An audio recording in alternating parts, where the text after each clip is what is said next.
Bonjour à tous et bienvenue sur notre chaîne YouTube, la chaîne de Ligne Droite. Je vous invite à vous abonner à cette chaîne, à aimer, à partager, à commenter ces vidéos. C'est très important pour notre référencement et c'est une manière de nous soutenir. Merci à vous tous. Ça s'est passé la semaine dernière, mercredi dernier, le mercredi donc 11 mai, la Cour de cassation a validé une mesure adoptée en début du premier quinquennat d'Emmanuel Macron, mais qui était restée jusqu'ici, on va dire, en suspens, car elle était jugée contraire à une disposition de l'Organisation internationale du travail. Cette mesure appelée le fameux barème Macron, qui prévoit notamment le plafonnement des indemnités de licenciement en cas de jugement au Conseil des prud'hommes.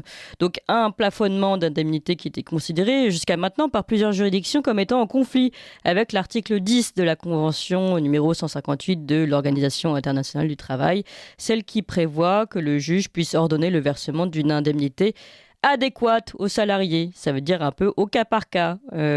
Ces juridictions, donc, jusqu'à maintenant, étaient passées outre le barème Macron. Mais depuis, l'ambiguïté n'est plus possible. La Cour de cassation, donc, a écarté cette possibilité de déroger, même au cas par cas, à l'application du barème. Concrètement, ça veut dire que le barème supprime le plancher de 6 mois minimum d'indemnité pour les salariés ayant au moins 2 ans d'ancienneté et plafonne entre 1 et 20 mois de salaire brut en fonction de l'ancienneté les dommages et intérêts dus en cas de licenciement abusif. Donc cette réforme pourrait toucher en particulier les salariés qui s'estiment abusivement licenciés, c'est-à-dire sans cause réelle et sérieuse, et ils verraient leurs indemnités diminuer. Ce qui suscite évidemment l'ire des syndicats, on s'en doute. La CGT a dénoncé une décision scandaleuse, promis de poursuivre la lutte contre le barème et pour les droits des salariés. FO, lui, se fondant sur les conclusions d'un rapport du Conseil d'administration et de l'OIT, a déclaré envisager de demander au gouvernement de revoir sa législation. Alors nous, au milieu de tout ça, on tente de comprendre quels sont les effets concrets de ce barème Macron et pour cela, nous nous tournons vers Régis de Castelnau. Bonjour maître. Bonjour Clémence. Alors, Bravo pour votre présentation qui est très claire. Parce que c'est pas une question si facile. Oui, c'est pas vrai. une question si facile. C'est tout à fait vrai. Et je peux d'ailleurs remercier mon fidèle Valentin qui m'a aidé sur cette fiche. Alors, Régis de Castelnau, vous êtes avocat spécialiste du droit syndical et des collectivités locales et auteur de ce livre passionnant, Une justice politique des années Chirac au système Macron, histoire d'un dévoiement aux éditions L'Artilleur. Alors, est-ce que vous pouvez nous dire, Régis de Castelnau, concrètement, est-ce que c'est une bonne nouvelle, ce barème Macron, et pour qui? Est-ce que bonne nouvelle... Souvent, on entend bonne nouvelle pour les employeurs et moins bonne pour les employés. Est-ce que c'est vraiment si simple que ça?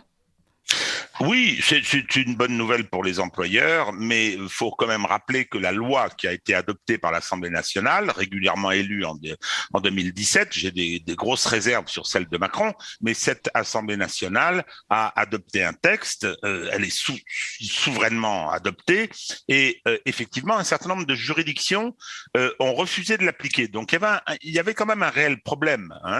Et pour pouvoir le faire, ces juridictions, il y en a d'autres qui l'ont appliqué, pour pouvoir le faire, ces juridictions ont invoqué des textes internationaux dont elles considéraient qu'ils étaient d'application immédiate en droit national. Bon, c'est toujours ce conflit que l'on rencontre avec le droit européen, par exemple. Alors, j'entendais que vous disiez que la CGT avait parlé d'une décision scandaleuse.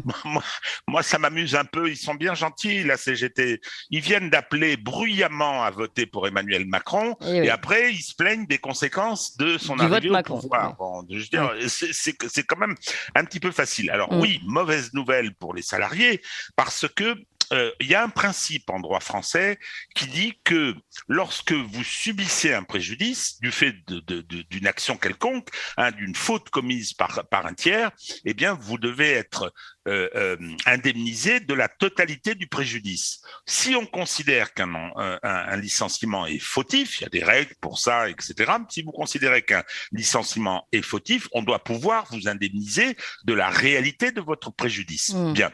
Donc, mais dans la mesure où, et incontestablement, la jurisprudence sociale des juridictions françaises avait abouti à parfois une hypertrophie d'un certain nombre de conséquences de licenciement sans cause réelle et sérieuse, l'expression que vous avez rappelée, eh bien, le pouvoir d'Emmanuel Macron a souhaité encadrer pour éviter l'effet dissuasif de ces jurisprudences dans les embauches. Je ne sais pas si ça a eu beaucoup de conséquences. Donc, en fait, pardon, juste pour simplifier vraiment, pour que tous nos éditeurs comprennent bien, la jurisprudence aussi, on peut dire, on peut reporter, enfin, peut-être questionner aussi la jurisprudence et l'effet des juges qui, peut-être, par moment, dans ce jugement au cas par cas, sont allés trop loin dans la décision vis-à-vis des employés, c'est bien ça ?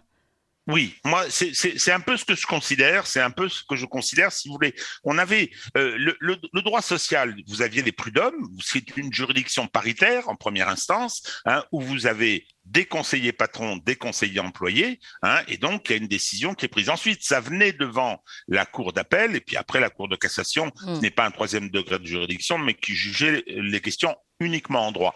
Eh bien, on avait des jurisprudences qui étaient, il faut le reconnaître, et on pouvait trouver ça très bien, des jurisprudences qui étaient plutôt favorables aux salariés, et ça aboutissait, c'est ce qui a été considéré par Emmanuel Macron et Madame Pénicaud à l'époque, qu'il fallait effectivement encadrer. Alors là, déjà, on avait un problème, puisque on disait aux juges, vous ne pouvez plus apprécier souverainement dans l'office du juge le préjudice subi par le salarié, et on vous encadre. Donc, les réactions des juridictions étaient des réactions très directement politiques, il faut être clair.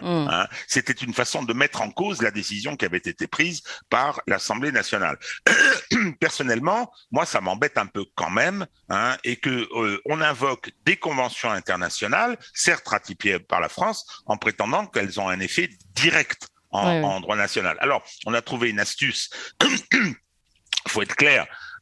C'est-à-dire qu'on a demandé à l'OIT de s'expliquer sur son fameux article 10 de la Convention 158, Organisation internationale du travail, dont d'ailleurs je rappelle que Emmanuel Macron souhaitait que Madame Pénicaud, exfiltrée du gouvernement, arrive à sa direction, puisqu'elle a été est conduite. Mais en tout cas, ça aurait été pratique, oui. Oui, toujours est-il que c'est peut-être pour ça d'ailleurs que avec l'OIT on a trouvé un accord, et l'OIT a donné une délibération de son conseil d'administration en disant que le barème français était compatible avec le fameux article 10 de la Convention 158, c'est-à-dire que il était, il avait l'effet dissuasif nécessaire, que faut pas oublier ça aussi, quand il y a une condamnation pour un licenciement abusif, l'employeur doit rembourser aux organismes sociaux les charges qu'il aurait dû régler si le salarié avait continué à travailler. Or ça, ces charges, elles sont au profit du salarié. C'est-à-dire la couverture sociale, etc. Donc, je crois que incontestablement, c'est une bataille politique. Alors j'ajoute aussi, parce que c'est que il y a une autre convention qui était invoquée, c'est la Charte sociale européenne, qui est l'équivalent en matière des droits sociaux de la fameuse Convention européenne des droits de l'homme. C'est une charte qui a été adoptée par le Conseil de l'Europe, c'est pas l'Union européenne, le Conseil de l'Europe c'est plus large, et cette charte sociale, là cette fois-ci la Cour de cassation l'a écartée d'un revers de main en disant qu'elle n'était pas, on pouvait pas l'invoquer directement en droit interne. Si on devait donner un sens un petit peu simple à cette décision qui vient d'être prise, je pense que la Cour de cassation, qui avait déjà émis un avis il y a 2 ans, je crois, la Cour de cassation vient de faire un petit cadeau à Emmanuel Macron. Alors je crois que c'était le Conseil constitutionnel, non, il y a 2 ans, qui avait déjà validé ce barème Macron. Oui, il l'avait validé, mais vous savez, la Cour de cassation peut faire ce que fait le Conseil d'État aujourd'hui. Lorsque des juridictions inférieures prennent des décisions contradictoires, elle peut émettre un avis en disant, sans attendre que les affaires viennent devant elle, ce qui prend beaucoup de temps, pour remettre un petit peu d'ordre, elle peut émettre un avis. Et là, elle avait émis un avis disant ce que la Cour de cassation, cette fois-ci, dans le cadre de plusieurs contentieux, vient de dire, en disant le barème est applicable. Je le répète, vous l'avez parfaitement pointé, c'est une bonne nouvelle pour les employeurs, une mauvaise nouvelle pour les salariés concernés par ces licenciements sans cause réelle et sérieuse, mais comment dire, je ne sais pas si ça aura beaucoup de conséquences sur l'emploi. Est-ce que ça facilitera les embauches? Alors oui, certains disent. Voilà, je voulais vous poser cette question parce que certains disent oui, ça va donc lever certains freins à l'embauche puisqu'il y aurait moins d'incertitude quant au fait de devoir d'avoir cette possibilité de se entre guillemets de se débarrasser d'un salarié. Enfin, cela serait moins lourd pour l'employeur. Donc finalement, ça pourrait aussi lever certains freins à l'embauche. Voilà ce que nous dit notamment BFM TV Business. Et il y a aussi la question, d'autres disent qu'il pourrait y avoir un désengorgement finalement des prud'hommes. Puisque ça pourrait pousser certaines personnes à passer par un arrangement plutôt à l'amiable. Je ne sais pas ce que vous en pensez.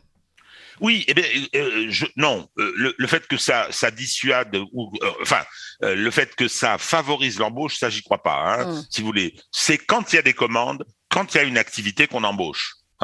Et là, effectivement, il faut répondre à des besoins. Et personnellement, je pense que ça n'aura pas d'influence là-dessus. En revanche, ce qui a eu de l'influence incontestablement, c'est que avant, pour saisir le Conseil des prud'hommes, c'était très simple. Avant ces lois. Vous formuliez votre demande, etc. Puis après, il vous appartenait. Le ministère de l'avocat n'est pas obligatoire. Vous aviez des conseillers syndicaux qui accompagnaient souvent les salariés. Et là, il fallait simplement faire une demande un peu sommaire. Maintenant, pour pouvoir introduire une procédure de prud'homme, c'est assez complexe. Il faut rédiger beaucoup de choses. Vous êtes tenu par ce que vous dites dès le départ, etc. Et ça a dissuadé assez massivement, et ça a nettement désengorgé les rôles des conseils de prud'homme. Ça, c'est tout à fait incontestable. Et je dois dire que c'est assez injuste parce que effectivement lorsque vous êtes confronté à ces problèmes administratifs, la lourdeur de cette procédure, en plus, il faut connaître un peu les codes, il faut, sur le plan de la culture juridique, il faut quand même un minimum, ce qui n'était pas le cas auparavant. Vous allez hésiter à aller voir des avocats et avancer des frais relativement importants. Je pense que cette mesure-là a été effectivement de nature à désengorger la décision de la Cour d'appel, sûrement pas. Alors, Maître de Castelnau, je voudrais vous poser deux dernières questions qui sont pour moi des questions de fond en fait, que pose ce problème de barème Macron. D'abord, et ça va concerner directement votre livre, avec le titre de ce livre, Une justice politique, histoire d'un dévoiement aux éditions L'Artilleur. Vous, ici, avec ce barème, on n'est plus dans une justice au cas par cas. On revient sur une forme de justice dans le format du délit de droit pénal. L'amende est automatique avec un barème déjà ajusté par l'exécutif, donc par le politique. Est-ce que c'est pas un dévoiement total aussi de notre justice ? C'est mon avis. C'est mon avis. Je commençais tout à l'heure en parlant du principe. Le Code civil dit, je me rappelle plus du numéro de l'article, le Code civil dit lorsqu'on commet une faute, on doit en réparer les conséquences et on doit indemniser le préjudice subi. Et il appartient au juge d'évaluer ce préjudice. Là, c'est un principe, mais qui date du Code civil du début du 19e siècle. Oui. Exactement. Donc, le problème, c'est que ce principe-là, il est battu en brèche. Moi, dès lors que des principes fondamentaux de la régulation juridique de notre pays sont mis en cause, moi, ça me déplaît. Ça me déplaît, même si je considère que la jurisprudence avait probablement dérivé. On était arrivé à des situations un petit peu absurdes. Surtout, une grande entreprise, quand elle a des sommes importantes à payer, c'est pas grave, mais les PME, les TPE, etc., se retrouvaient un peu dans la même situation. Et ça, c'était difficile. Donc, mais pour autant, c'est effectivement une vision technocratique et une vision, finalement, une forme d'instrumentalisation du droit à des fins très directement politiques. Je pense qu'effectivement, les amis de Monsieur Macron, je pense à l'oligarchie dont vous allez parler à propos de l'information. Je pense qu'ils n'ont pas été chagrinés par le fait que ces mesures aient été prises. Enfin, je parle des lois initiales du premier quinquennat. Et alors, une dernière question. On voit, encore une fois en tout cas, le Conseil constitutionnel comme la Cour de cassation abonder dans le sens de la Macronie, comme on a pu le voir pour notamment le vote sur le pass vaccinal. Alors, est-ce que c'est toujours un hasard, le fait que finalement ces ces juges considèrent que les propositions gouvernementales sont les bonnes, ou est-ce que vraiment on n'a pas aussi des institutions, des garde-fous qui sont un petit peu moins gardes qu'avant? Ils sont plus du tout gardes. C'est l'opinion que j'en ai. On a bien vu d'ailleurs au moment de l'intronisation du deuxième mandat, avec l'intervention de Monsieur Fabius, les corps importants de contrôle de l'action, ça c'est la démocratie représentative, vous avez les pouvoirs que vous donne le vote, mais ensuite vous faites ça dans un cadre particulier avec ces organes de contrôle. Non, il y a une connivence, il faut pas se tromper, ça n'est pas Emmanuel Macron qui dirige, ce ne sont pas des courroies de transmission d'Emmanuel Macron, ce sont des gens qui le soutiennent pour des raisons idéologiques. L'idéologie du Conseil constitutionnel, de la Cour de cassation, de la Cour des comptes et du Conseil d'État, elle les amène à soutenir ce pouvoir-là. Je rappelle quand même, en ce qui concerne la justice judiciaire, que ce sont eux qui ont choisi Emmanuel Macron en 2017 en disqualifiant François Fillon par une procédure ultra urgente qu'on n'avait jamais vue dans l'histoire judiciaire française. Et c'est ce qu'on appelle une justice politique. C'est le titre de ce livre fondamental, votre livre sur notamment cette affaire Fillon, mais pas que, des années Chirac au système Macron, histoire d'un dévoiement, aux éditions L'Artilleur. Merci beaucoup Régis de Castelnau et merci de continuer à sonner l'alerte sur ces questions-là. Vous appréciez cette émission? Alors aidez Radio Courtoisie à en produire d'autres en indépendance totale. Rendez-vous sur soutenir.radiocourtoisie.fr. Merci d'avance.